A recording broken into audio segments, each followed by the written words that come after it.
Երևանի կենդանաբանական այգի հոակին հանձնարարական 111 ներկայացնել տեղեկատվություն Երևանի կենդանաբանական այգի հոակի կատարած աշխատանքների մասին։ Հարգելի պարոն քաղաքապետ, 2026 թվականի սկզբից Երևանի կենդանաբանական այգում իրականացվել են համալիր բարեկարգման, վերանորոգման եւ ենթակառուցվածքային զարգացման աշխատանքներ, ուղղված ինչպես կենդանիների խնամքի պայմանների բարելավմանը, այնպես էլ այցելուների հարմարավետության բարձրացմանը։ Այգում տեղադրվել է նոր տոմսարկղի դրամաշվարկային սարքավորում։ Ակվատերարիում բաժնում տեղադրվել է տոմսային արգելափակոց։ Տեղադրվել է էլեկտրոնային էկրաններ եւ տեղեկատվական բաներներ։ Այգու ամբողջ տարածքում գործարկվել է ձայնային համակարգ։ Մաքրվել են այգու ջրահեռացման համակարգերը, կատարվել են ասֆալտապատման աշխատանքներ։ Դրամարկղի արտաքին պատերը մշակվել են ավազաշիթային համակարգով, իրականացվել է կտուրի ջրամեկուսացում։ Ներկվել են բոլոր փայծյա կառուցվածքները։ Կառուցվել է չափորոշիչների անպատասխան 6 նոր ազատավանդակ իրենց ձմեռանոցներով։ Նաև նշեմ, որ այգում ունենք ցուցադրության նոր կենդանիներ։ Ձեռք է բերվել նոր արտահայտust այգու լոգոտիպով։ Իրականացված աշխատանքներ ունեն շարունակական բնույթ եւ միտված են Երևանի կենդանաբանական այգու ժամանակակից չափանիշներին համապատասխան հետագա զարգացմանը։ Այսքանը, շնորհակալություն։ Շնորհակալ եմ, իրականում կենդանաբանական այգում մեծ ծավալի աշխատանք է արվել եւ ուզում եմ շնորհակալություն հայտնել ձեզ եւ իհարկե ամբողջ անձնակազմին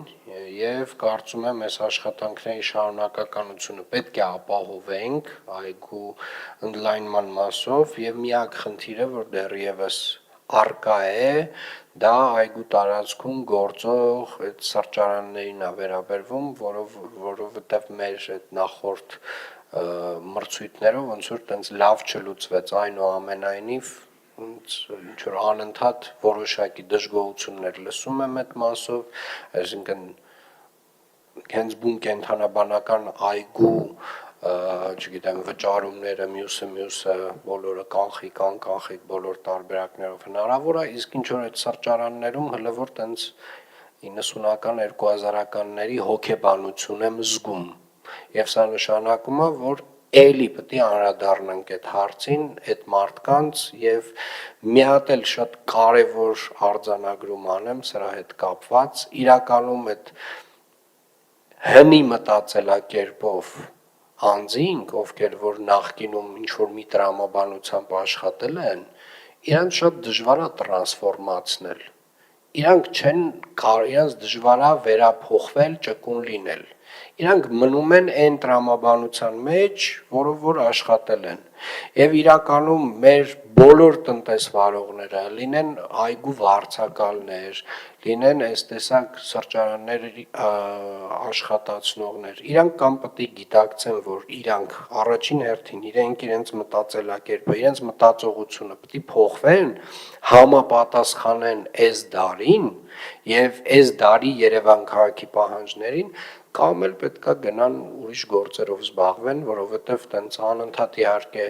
ես վերջին 3-4 տարին շատ մեծ ժամանակ եմ հատկացրել այդ բոլոր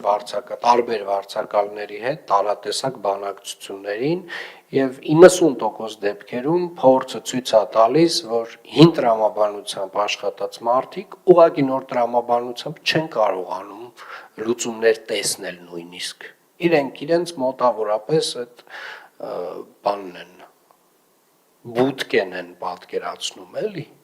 90-ականների ու այդ բուտկեն ոնց մի քիչ ավելի լավ աշխատացնել, այսինքն ավելի լայն չեն կարողանում տեսնել այդ իրանց բուտկի աշխարհից։ Հետևաբար սա տենց կոչ, հորդոր մեր տնտեսվարողներին, ովքեր որ նախկինից որոշակի ինչ-որ վարձակալական հիմունքներով տարբեր հատվածներում Երևան քաղաքի տարբեր առևտրային օբյեկտներ են աշխատացնում, հարգելիներս երևի թե ուղղակի ձեր այդ իրավունքը փորձեք վաճառել, որովհետև հենց մենք վաղ թե ուշ գալու ենք ձեր հետևից, որովհետև դուք այլևս չեք համապատասխանում Երևան քաղաքի եւ երևանցիների մերօրյա պահանջներին։ Հավանիր տեսանյութը եւ բաժանորդագրվիր նորությունները բաց չթողնելու համար։